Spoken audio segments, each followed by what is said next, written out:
Welcome back to another episode of the Biz Magic Podcast, your place for all things tech in your online business with some solid hits of general biz chat too. My name is Patty Meyer, and I am the CEO and founder of Biz Magic, where my team and I support entrepreneurs who are overwhelmed by the back-end tech of their business. We create, implement, and teach the tweaks that help our clients make a bigger impact with less stress. Today, we are talking about how to find your marketing minimum, a simpler, more sustainable way to keep your business visible without burning yourself out. And I'm super excited because we're talking to business coach and marketing strategist Shari Balouchi to get her thoughts on this particular topic. And she's very much in alignment with how I work and my thoughts of showing up authentically in your business and doing what works for you as opposed to what everybody tells you you should be doing.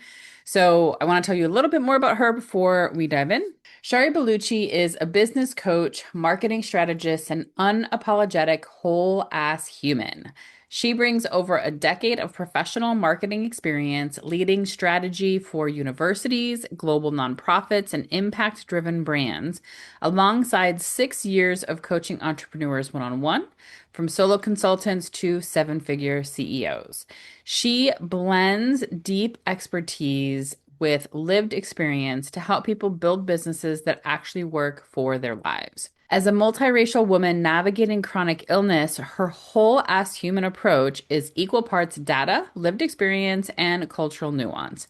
She's helped clients create consistent full-time income, scale without sacrificing their well-being, grow teams that feel supportive, not overwhelming, and build systems that align with how their brains operate. She's also the host of Success for Whole Ass Humans, a podcast that explores business growth through grounded analysis and real-world client studies. Today, we are diving into her signature framework, Find Your Marketing Minimum, so you can keep your business moving even on your lowest energy days. When she is off the clock, you'll find Shari sipping strong tea, nerding out on the human condition, or exploring Oregon's natural beauty with her phone firmly on Do Not Disturb. So, whether you're managing client work, life stress, or just trying to do less and do it better, this conversation is here to help you reset your expectations and make marketing feel doable again. So let's get into it. Hi, Shari. It's so nice to have you here. Thanks for having me, Patty. Yeah. I'm super excited to talk with you about your marketing minimum that you is your framework that you've created and talk a lot about. So why don't you first start by just sort of telling me and the audience a little bit more about you and how you kind of got into doing all of this? Well, the Cliff Notes version, I would say, is that, I have a background in professional marketing, largely working for impact-driven brands, and kind of became an accidental marketer and what I call an accidental entrepreneur. I had chronic illness, so the traditional workforce just wasn't fitting for me, and I ended up pivoting into entrepreneurship as a solution. This was pre-COVID, before, remote work was a real option. And so started out in marketing consulting and launch strategizing, and eventually found my gifting in coaching. And so about 5 years ago, I decided to go all in on business coaching and really working with people who had really good services, really good products, but were really struggling with getting the word out there and really making their businesses profitable. And Mhm. so over time, I've blended elements of just how I naturally view the world with my perspective, which is where the whole ass human philosophy came into being, was really just like bringing that, the insight, the data, the lived experience all together to serve the different needs that each individual business owner has, because the marketing space is definitely one where people can get a little prescriptive. And while there are like best practices, ultimately, like the most ideal strategy isn't going to serve you if you don't even feel like showing up for it, right? Yeah, yeah, absolutely. That's so great. And that's one of the reasons I'm so excited to talk with you is because we are in such alignment when it comes to the way we talk with people and believe in running businesses and being successful. So I'm super excited for that. So talk to us a little bit about marketing minimum and like how you got to this. I mean, you talked a little bit about you kind of fell into this in this way, but like over time, well, not fell into it, but experienced into it, right? And so tell us a little more what marketing minimum actually means and yeah, how you kind of came to it.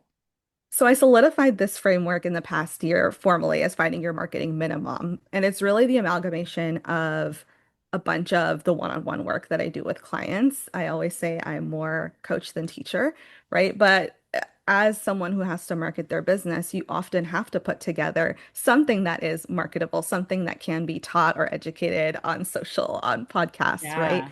And so this was kind of my version of okay, I don't want to give one prescriptive tool, but I could offer a framework that is basically the process that I'm applying through my one-on-one coaching work, right? And so find your marketing minimum is basically a concept that is about like what's the path of least resistance for you and how can you pre-decide strategies for your visibility based on a minimum set of actions that matches your lowest capacity days, right? And so often when I'm working with clients, I feel like, and even myself, right? Like I am this way too. Usually entrepreneurs are very driven, we're very ambitious, we're self-starting. And so we are really good at bringing the vision, at bringing the end goal, Yeah. but we assume that our creativity is going to be consistent, right? We're usually Mhm. strategizing and building these plans when we're in a high surge of energy, when we're feeling inspired. And Yeah. so the plans that we draft are based on that capacity. But if you have any marginalized identity, whether there's neurodivergence, chronic illness, you're a parent to children, like whatever that might look like for you, your capacity is going to ebb and flow a lot more rather than be Mhm. consistent.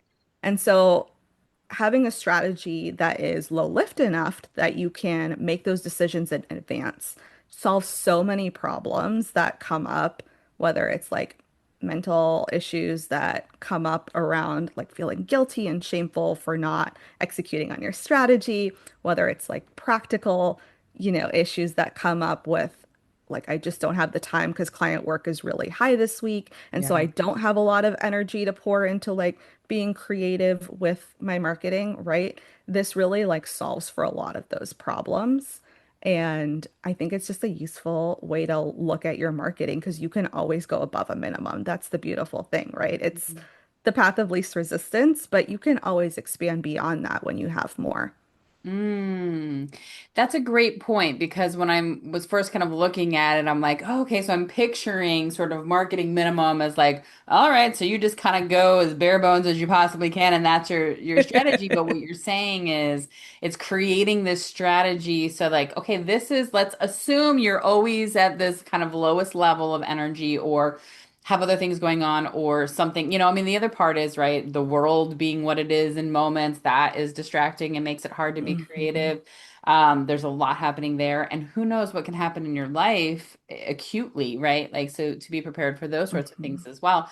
But the idea is like, okay, let's pretend we're always in that space, but then when we're not, we get to like push above that, but then there's no guilt when we're not doing what we've decided is what we should be doing. We're like, cool, I'm Mhm. already doing it because that's the bar that I've set for myself, which is an acceptable, okay bar. But if I go Mhm. above that, hooray for me. And so it's kind of builds in more wins than frustrations within your business. Yes, I think it's from a mindset perspective, it really does set you up to have that like celebration and that almost like I feel like for a lot of neurodivergent folks, like that dopamine hit Yeah. of being able to succeed instead of the discouragement that comes from like, well, shoot, I haven't posted again this week, or I don't have time to get this episode out. Yeah. Yeah, I mean, and consistency is really hard for a lot of people for all sorts of reasons.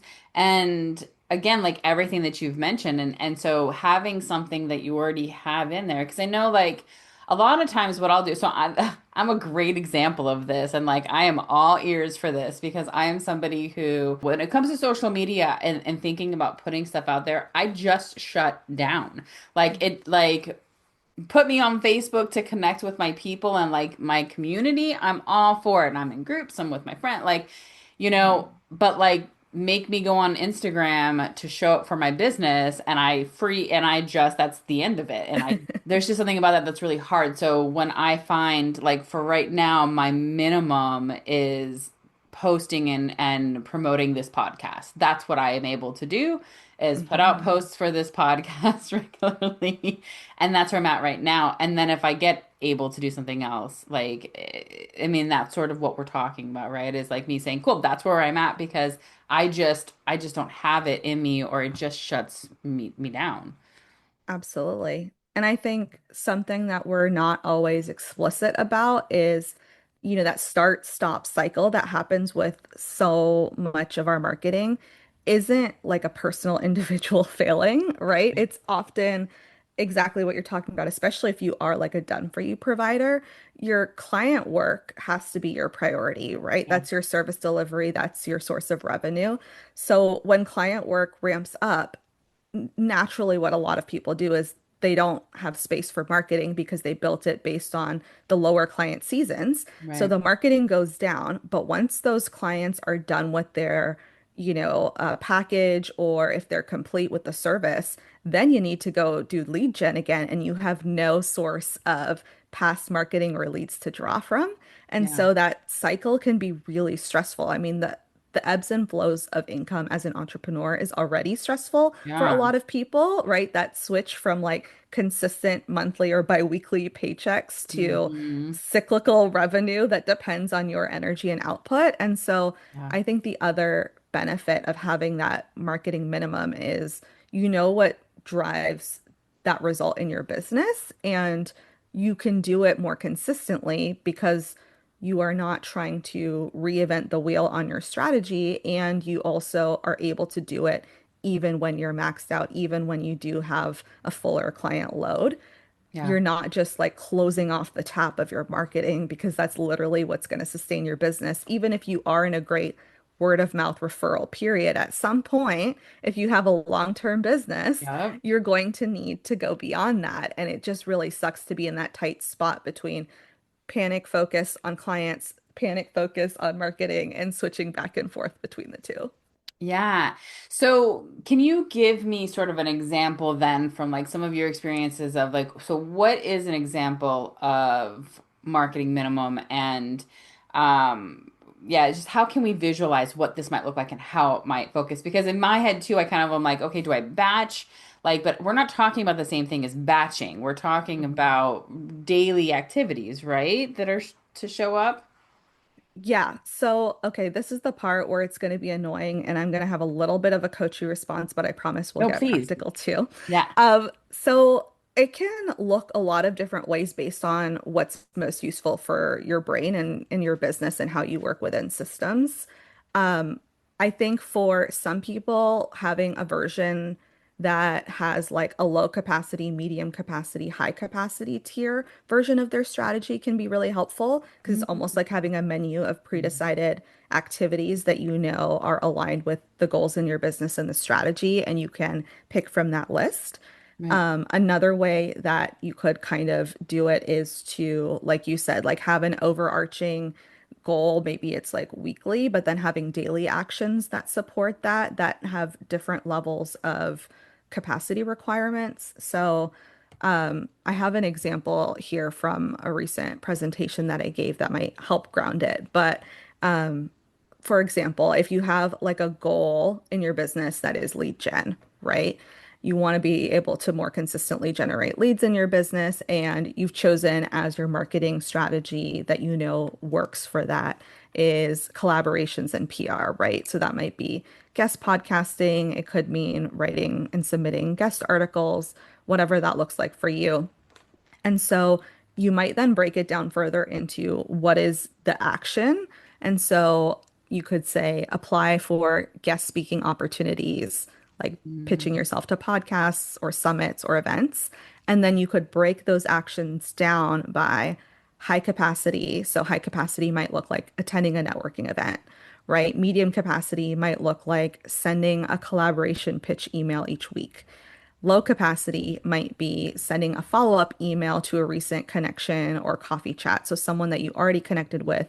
And Mhm. even if you're in bed in pain or, are on your phone and trying to like look after the kids, you can send that follow-up and it's still moving you forward because if you know anything about sales, like follow-ups are really the missing touch point in Yeah. so many people's process. And so all of these things, they're not like random, easy to do, harder to do things. They're all connected to that overarching strategy that gets you good lead gen, which is that collaborations and PR. But you can see that like attending a networking event is a much higher lift than Right. sending a follow-up email to an existing connection. Yeah. And so I think that's one version that works really well. The other version, which I think is personally where I lean a little bit more like for myself as a person, is to have you could have the goal and the strategy again. So if your goal is like converting like existing people in your audience into clients, right? So maybe you have an email list or an Instagram account and you're not really focused on lead gen, but you're focused Right. more on the conversion part, right? So maybe your minimum in that case looks like focusing on your Instagram audience and you want to make sure that you're publishing one promo post per week and sending 2 emails per month, right? That is your minimum standard for Right. yourself. And then under that, you kind of have like the daily actions that support that minimum goal. So it could be filming B-roll content for an Instagram reel. It could be recording a story. It could be brainstorming caption ideas. It could be writing copy and drafting copy. Those are two different ways you could approach it. And they're, quite frankly, like multiple ways that you could do this, Yeah. but really just getting clear on like what's the goal you want your marketing strategy to do? What is the strategy that you're using that gets results in your business that you want to focus on? Because that will also help curb the shiny object syndrome as you're consuming content. Often, when we're lower capacity, we end up consuming a lot because it feels easier Right. to consume than create. And so, this is Hmm. just a really good slap in the face from your past self that's like, hey, no, eyes on our own paper. We are Mm. focusing on this strategy. Yeah. This is what this strategy looks like for us. And pick anything from the list.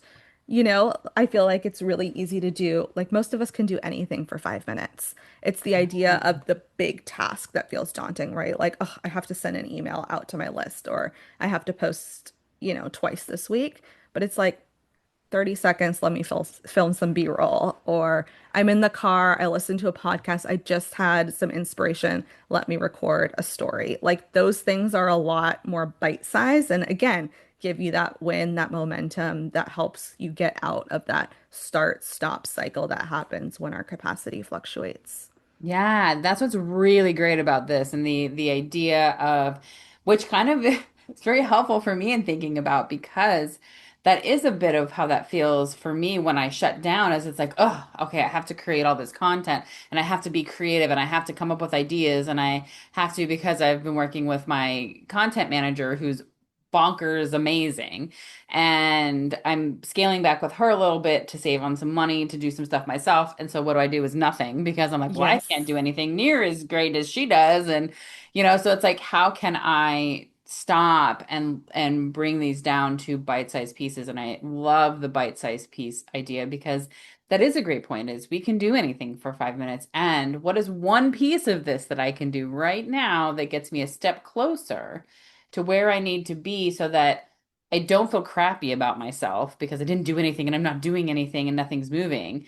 And we're going to get this done because we're doing one step at a time. That is really great. And the other piece about sort of identifying the different energy levels that things take and the different lifts. I love that when in my team's project management tool, that's how I have it set up for tasks, is so that when we're assigning out, we can say this is heavy, this is medium, this is light, so that when we're sitting down to plan Oh, our I day love that. work, yeah, we can say, oh, I'm not ready to do this whole big heavy project. I would rather start with something lighter. That's where my brain is right now, and I'll wait till later so that it just is a little easier for us when we're starting to plan our day.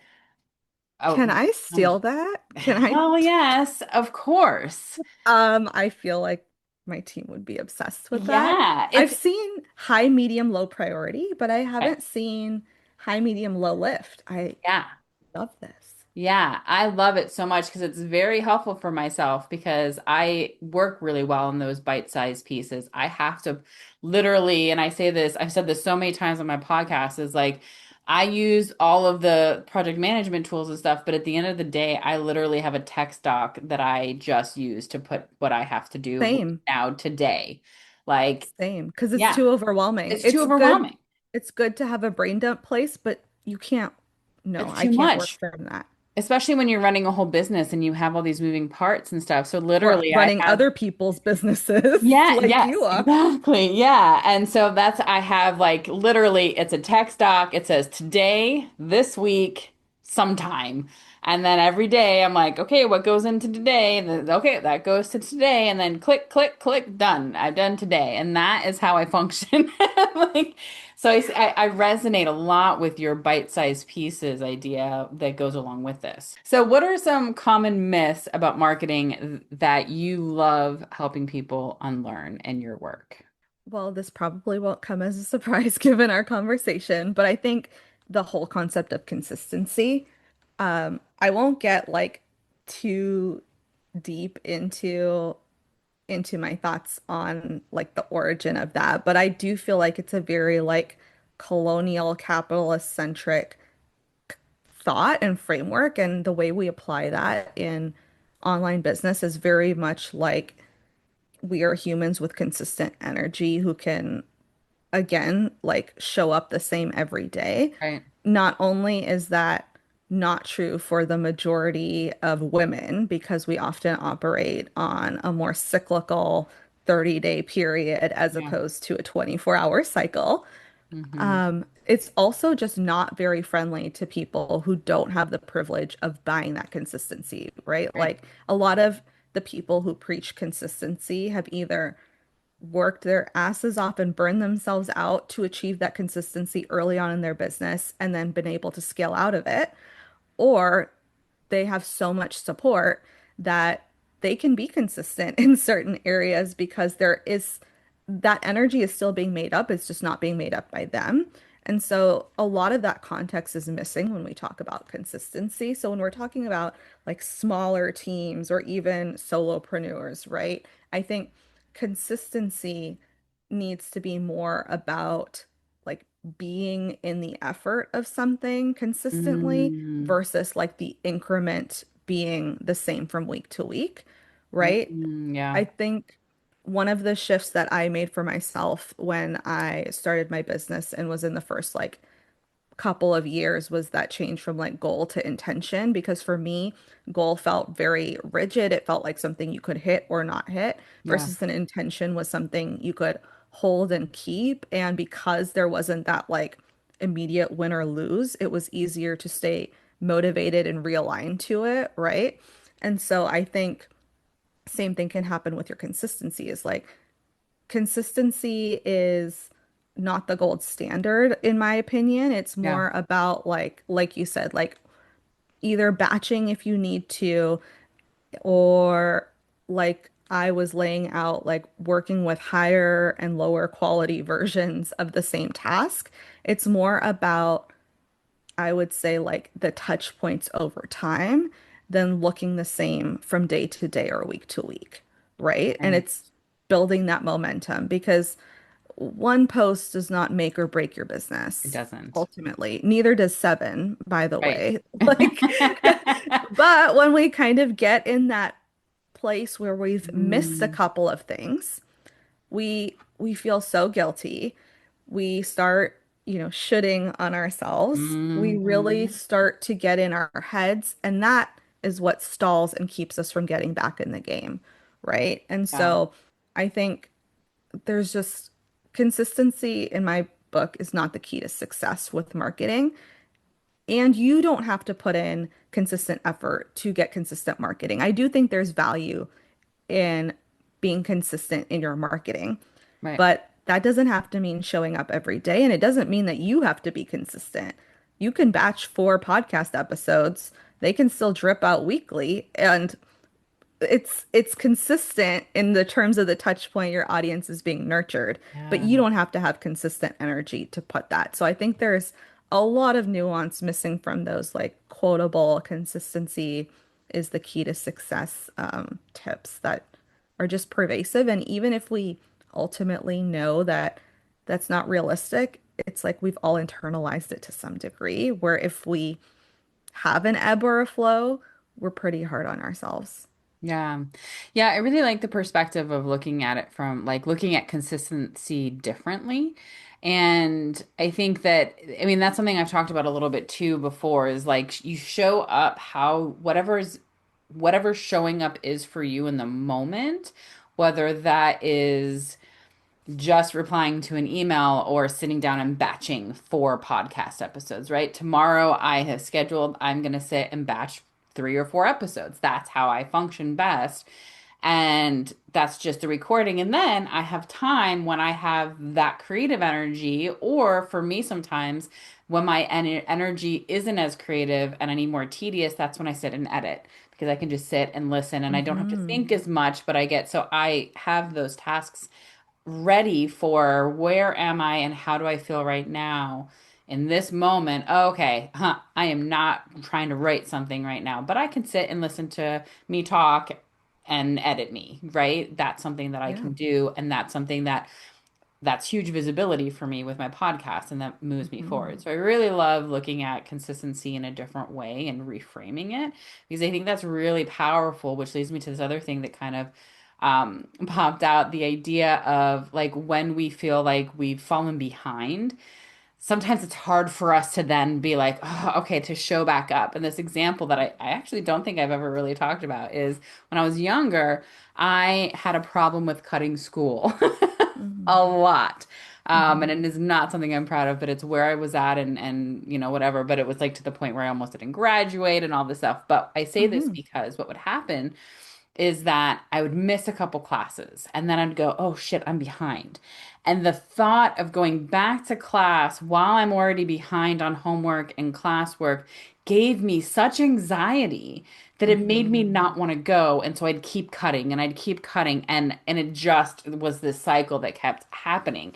Um, and it's similar in that sense of once you feel the shame already or the frustration or just that you feel so underwater or so overwhelmed and behind, Hmm. it's sometimes hard to pull yourself out and be like, it's okay, just start over, just pick up where you left off and you'll figure it out. You'll find your way.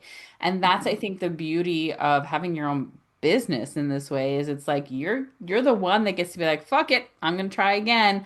Like you're the one making the rules for your business. And so you get to decide well, that was okay, or hey, that kind of sucked, and I'd like to do better next time, and this is how I'd like to do this differently. And how can I do this differently now? How can I do this type of framework and put something into place that changes how I'm showing up in the future so that it doesn't feel like an all or nothing situation, right? I think what was so interesting about the example you gave of yourself as a kid was like there is a consequence externally for like not going and then going again. Like you knew on the other side of that, essentially you were going to finally deal with the consequence. So you wanted to delay that as far as Right. possible, right? The thing that we forget in our own businesses is the consequence is just us, Yeah. right? Like it's us beating ourselves up and we can be a Mhm. better boss to ourselves in those instances. But again, there's a lot of conditioning. It's not just we're making this up in our head. There's a lot of conditioning that's like if you fail, now there's going to be a consequence. Right. Maybe not fail, that might be strong, but like, Right. if you fall off, if you are inconsistent, if you make a mistake, right? Yeah. Especially in how heightened our culture and society right now is about making a mistake in public. If you make a mistake on the internet, Like there is Mhm. so much weight that that holds. And so being able to like at least remove yourself from giving yourself a consequence, right? At least being the one to be Yeah. nice to yourself first. Make a plan, figure out how you would want to deal with it. How do you want to come back? How do you want to restart? Do you want to just start back and say nothing and maybe nobody even noticed because that Right. consistency was in your head? But, Right. if it is a longer thing, like a year and a half ago, I ended up pausing my podcast and I decided I wanted to do that formally. Like I wanted to let my audience know. I made an episode announcing that. Like that felt important. But when my consistency on Instagram shifted because I changed strategies to do more collaborations and guest events, I just started posting once a week and then once every 2 weeks. And then I think after 6 months, I maybe mentioned, like, hey, this is not where my primary platform's going to be. You can follow me here. Yeah. But like, ultimately, you don't have to be held accountable for every little change in the system you've created in your head about what consistency looks like. Yeah. And so Yeah. just like giving ourselves the gift of removing that extra pressure, I think is really important to then being able to regain that momentum. Yeah. Yeah, absolutely. And I think that we have sort of this tendency though. I mean, you kind of said, you feel like if you miss a few things, then you're failing, but I think we catastrophize things. And so we do kind of look at it like we've failed. And so I think that Mhm. is a great point of like, how are we nicer to ourselves? And I often say those sorts of things. I'm like, I can change any of this at any point because I'm the only one in charge here, and this is my Mhm. business. And the chance of somebody sitting at their email being like, "Oh, where is her email? I haven't seen her email come in." While I would love to pretend that is happening, it is not. I can pretty much guarantee that. And so Yeah. I think when we remember that we're not as big and great as we think we are, I mean, we Mhm. probably are, but Mhm. to ourselves, which is where we should be, but like we're Yeah. there is that wiggle room out there for us, and we're all so wrapped up in ourselves that there aren't other people judging you as harshly as you're judging yourself. And if they are, fuck them. Like they like you don't really Or know being able to them. hold that judgment, right? Being like, "Oh, you know Yeah, what? I did fall off and yeah. I can own that," right? Like um I have had someone notice like, "Hey, I haven't heard from you in a while. What's going on?" And it's like, "Oh, I'm actually just pivoting away from Hmm. Instagram and I'm guesting a lot right now and work is really busy." Like, thanks for checking in, Yeah, right? Or like I'm having a really hard life period. I've had to pull back. Like just if you own it for yourself, then it's easier to own it with other people. But sometimes we're trying so hard to outrun anyone noticing that it's like, yeah, well, what if they did notice? Like, yeah, how would I respond to that? How could I handle that? How could I let that not be an anxiety-inducing yeah, experience for myself? I yeah. think relieves a lot of pressure because the potential of what if can be so overbearing in those situations. Hmm. Yeah, and I recently, I think it was at the beginning of this year, I think I had at the beginning of last year had all these grand plans of how I was going to show up and do all this stuff, and then I Mhm. just didn't. And 2023 or whatever last year, 2024, it's all gone so Exactly. fast. Was really challenging for me in a lot of ways, and so I didn't show up. And so when I started showing up again consistently for me in January, I called myself out in a really positive way and was just like, whoops, I know I said you were going to hear from me and then you didn't, but you are for real now. And like, I made it light and playful and showed my humanness because Right. that's such a big part of all of this too, is I think we forget that, especially those of us who are dealing directly with other small businesses, that human part of us is Mhm. attractive, and it gives others the permission to be human and to show up human in themselves and their business. And I think there's power in that as well. Absolutely. I think one of the things that I use a lot, particularly if I'm like coaching a client who's kind of like struggling with that, is just reminding us of what this looks like in real life outside of the niche of small online business, right? Which Yeah. is such a subculture in itself sometimes, but like with our friends, right? Like our really close friends, or even like our parents or our partners, like people we stay in regular contact with, it's not always the exact same in every season, Right. right? You might have a period, especially for me, like I don't live close to a lot of the people in my life. They live in different cities, different states. We might have some weeks where we talk like every other day, and we might have some weeks where we go like 2, 3 weeks without talking. Hmm. We might even have periods of like a month if like none of our schedule align, but that doesn't necessarily like wither away at the relationship Right. if you're being transparent, if the person knows what's going on with you, right? There's enough trust built there where it can ebb and flow. Like Mm. every person has to like buy that trust with their audience at the beginning, but at a certain point, like it's a relationship, right? And Yeah. it's very extractive if the instant something happens to you, you lose their loyalty, right? Like, Right. especially in a service-based industry, like you want to be able to take a sick day. You want to be able to Yeah. take a sick week and afford that in your business and have enough relationship and trust where that's okay and the relationship doesn't dissolve. But a lot of that is predicated on communicating and coming back and the ebbs and flows of that. So I think just because of how we learned professionalism, sometimes we can misinterpret what that needs to look like in our marketing and in our business or sales relationships. Yeah, I really, really love that, looking at it from that perspective and remembering that like if you've done sort of the marketing minimum and you've Hmm. spent this time building this trust, that if you don't show up in a way that you usually do or feel like you should, you've already kind of got that base there and it's not the end of the world. And when I didn't show up for a year because I had been consistent in other ways and I do have these relationships, nobody, people were like, "Oh, I get it. Ha ha ha."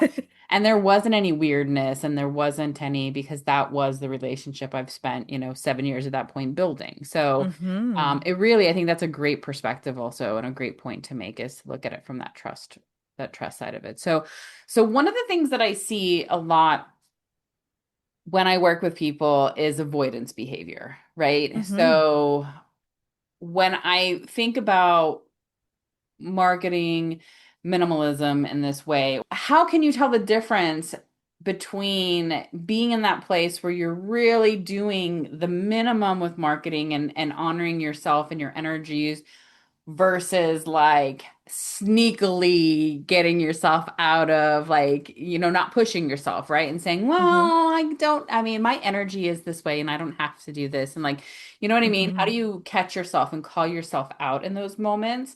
And what's the difference between that, if that makes sense? I think so. Can you give me an example of what it might look like to avoid in your mind? Yeah, sure. So sort of like what we're talking about, like maybe just saying, well, it's okay to just show up maybe once a month or something, or Hmm. I can just do a quick little picture of something and just a half-ass caption, or like, do you know what I mean? Something in that way where Yeah. you're not going to voice it in that way, but it's just Hmm. sort of like what's really a thing of like, look, I found what my minimum is, versus giving Hmm. yourself permission to just not show up, I guess, maybe, right? Like Mm. using it as a reason or as the permission to say, well, Yeah. I'm not Yeah. feeling it. And that's okay because it says I don't have to. Yeah. I think two things come to mind. The first is that pre-decision. Does your action align with the pre-decision that you made, Mm-hmm, right? mm-hmm. Because so much of like being at lower capacity is you're reacting a lot, right? Like, oh, you have a bad health day, or your kids are sick again for the third week in a row because the three of them passed it around to each other, Right. Yeah. or you have like a loved one in hospital that you're caregiving for. Like a lot of that is reactive things that are weighing on your capacity. But the whole purpose of pre-deciding is that when you're at a lower capacity, you don't have to redecide what's possible. So I would say if you continually find that you're like the way that you're, I guess, relating to your marketing minimum is different than what you pre-decided, Yeah. right? That's a good signal that you're probably avoiding. But I would say like I don't look at avoidance usually as a personal failing. I usually look at it as like what's making you want to avoid it? Like Right. There's what? something going on. Right. And so Yeah. I would say that probably means that your minimum is too high if you're consistently Mm. not able to achieve it. So maybe you need to recalibrate your minimum. Or your actions are too big, so you need to chunk it down, right? If your tasks are like too daunting that you're avoiding it, like how can you make it into something small enough and doable enough? Yeah. So I think that pre-deciding helps take out the like in the moment decision making. Because if Yeah. you're making a different decision in the moment than what you pre-decided, you probably need to realign that minimum to something that's more realistic. I think the other thing I would look at is are you getting the results that you want or need in your business?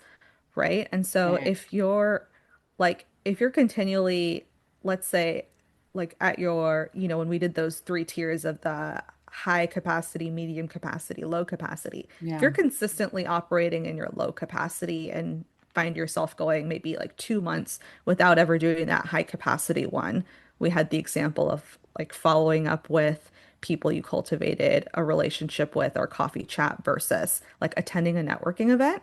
Yeah. If you're still having the momentum you want in your business, like let yourself off the hook. It's fine that you did low capacity 3 times. Let's not Yeah. create a benchmark then where it's like, well, I know I have this low capacity option, but I can only really take it if I like deserve it. I need to be doing the high, Mm. you know what I mean? Like Yeah. if Yeah. you're still, if things are good, great.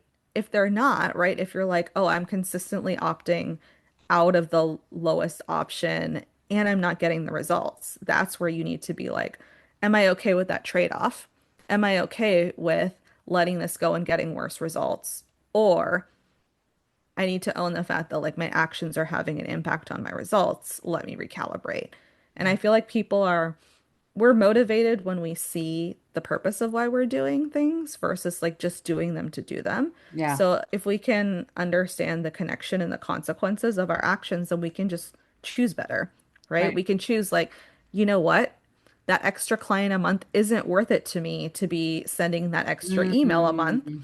I'm going to let myself off the hook there and, Yeah. be more minimalist because I don't really need that at this phase of my business. Or I'm complaining every single month about not filling my Right. filling my one-on-one, and yet I'm not doing no marketing. Like, is it worth Right. not loving this task, doing it anyway in order to get this result? Right. So it's really paying attention to what sounds like a really core point of marketing minimum, which is that pre-decision, and Yes. then looking at the goal or the outcomes so far. And so what are we Yes. seeing? And if you're not following what you pre-decided and you're not seeing, then you're probably there's something that needs to shift in one area within that kind of funnel, Hmm. right? Yep. So great. This is all just so interesting. So if there's one tip or step that you would suggest people do to just like get started right away, the tiniest little thing, what could that be? I would say if you aren't already implementing some version of this, like ask yourself the question, like if I only had 1 hour per week to spend on my marketing, like what tasks should I be doing? And just give yourself that question because you probably have a lot more things that you're doing for your marketing or that you feel like you should. So if you can just like sit with yourself and be like, my capacity went to shit and I only had 1 hour to pour into this, Yeah. what would I be doing? What do I need to be doing to keep the business moving forward? I think that's a really good starter question. Yeah, that's great. I love this. So, since I'm really into tech here, and Hmm. that is my jam, do you have a favorite platform that you use either in your business or with your clients, that you'd like to share? I'm a really tough customer to please when it comes to tech because like I am really big on user experience and I've played with a lot with my marketing background. Hmm.